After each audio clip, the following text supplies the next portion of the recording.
Is this on? Sweet.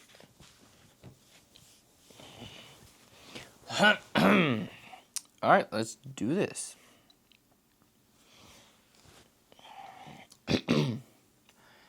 Hey guys, I wrote a poem on what it would be like if an FBI agent who had access to the Epstein files actually released it to the public.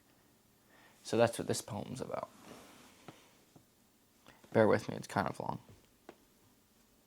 And I have to pull it up. Here we are.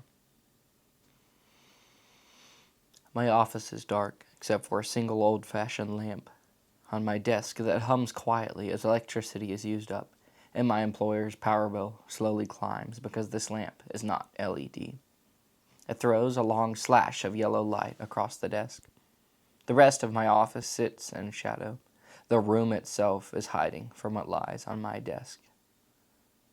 I feel the top page between my thumb and forefinger.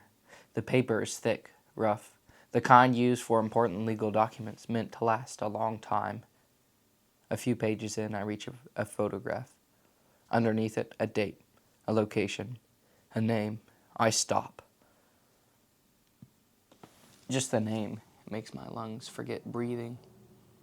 For a moment, the blood in my veins freezes. It's the kind of name that you see on television, shows the kind behind campaign speeches and the kind you see printed across hospitals and universities. I read it again to make sure that I read it right. Then again, and I tap the left side of my desk with a pen. Once. They told me this desk was imported from some far-off place overseas where it was handmade. I never really believed that. It probably came from China. Still, it looked nice. I tap the pen on my desk once more, then stop. I turn the page. Another name, another location, another description of something that should never have happened. The stack is heavy, heavier than I expected. And I have barely started. There are boxes full of these files. I only took one. I did not expect knowledge to weigh this much. I rub my eyes with my knuckles and listen to the quiet buzzing of the lamp. When I glance out the window, I can see the sun setting in the distance and a storm is building. Clouds are gathering and the sky is darkening. Lightning flashes across the horizon. No thunder. Of course not. The windows here are bulletproof. Still, I do not feel safe with what sits on my desk. In the margins of the documents, there are handwritten notes from investigators who probably believe that somebody higher up the chain would deal with this someday. Maybe a couple years from now. Maybe someone who would not care. I lean back and the office chair creaks beneath me. Unlike the desk, the chair belonged to whomever worked here before me, and judging by the cries of the springs, he was a heavier man. I stare up at the ceiling tiles, white squares with tiny holes punched in them. They look like 1,000 needles pressing down at once. My phone sits face down on the desk beside me. If I pick it up, I imagine what I would see. My wife and 2 kids smiling back at me. I leave it where it is. I think about what will happen if I speak. Investigations, interviews, the long arm of the bureau turning towards me. Its fist close around me, choking the air from me. I know too much about how this works. They cannot let this escape of information go unpunished. If the truth gets out, powerful men will know my name. I will die. I turn another page. Now there are lists, places, flights, and phone numbers, schedules that look ordinary until the photographs appear. Photographs I wish I'd never laid eyes on. Photographs I wish had never been taken. Photographs that show things that should not exist in this world. They tell a story that should never have been written, yet somehow it has been written again and again and again, hundreds of thousands of times over. The buzzing is growing louder, maybe the lamp, maybe my head, behind my ears building. I glance outside. The storm is closer now. I close the folder and carefully arrange the pages back in order.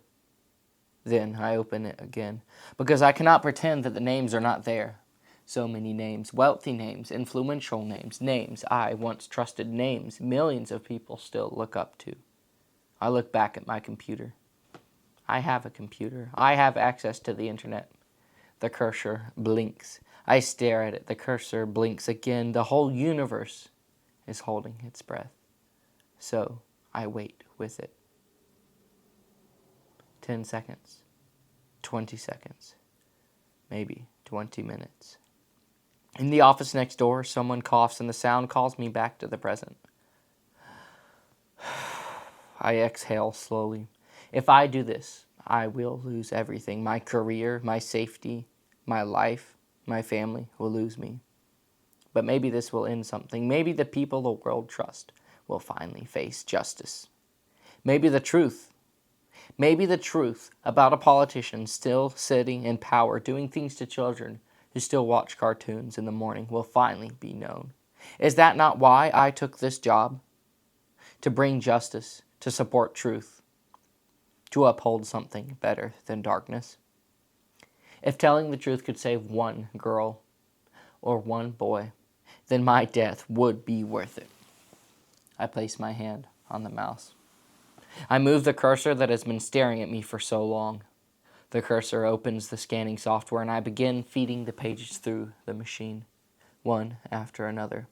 The scanner beeps quietly as it captures every line, every photograph, every name. 5 minutes pass, maybe 7. Time has stopped making sense, and all I can hear is the buzzing in my ears and the scanner beeping again and again and again. Outside, the sky has gone completely dark. The storm is directly above me now. Lightning flashes and splits the sky. I can imagine thunder rolling across the city, and rain slams into the glass so hard I know I would be soaked if I tried to reach my car. I feel exposed, like I have no skin.